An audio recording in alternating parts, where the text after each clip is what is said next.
الحين ليش في دينار ودرهم وريال والى اخره؟ ليش ما نسوي عملة عربية عند كل العرب؟ اي بشرفي فكرة، وتكون صورة العملة صدام حسين.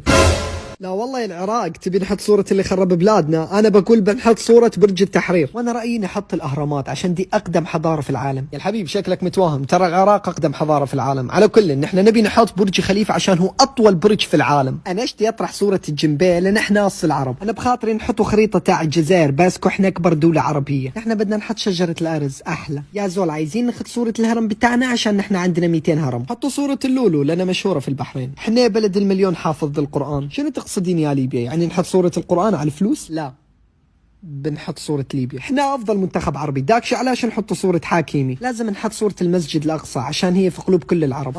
اجل كذا نظامكم يا فلسطين. اجل كذا بنحط صورة مكة المكرمة ايضا في قلوب كل العرب. نحط حاجة لونها اخضر خاطر احنا تونس الخضراء. بما انه نحن الدولة الوحيدة بالعالم اللي نظامها سلطنة بنحط صورة سلطان. نحن بلد المليون شاعر وبذي الله نديروا صورة قلم.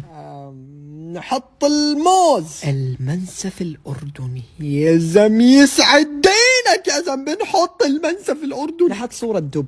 حنا في قطر عندنا في المطار القطري عندنا أكبر دب. ليك وعندي اقتراح بيرضي الجميع. نحن شو بدنا نساوي؟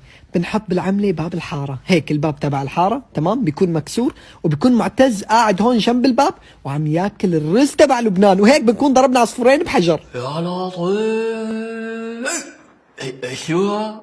شو هذا بيك؟ شو يخجل عيل حولك بالعيل، يخجل عيل بيك.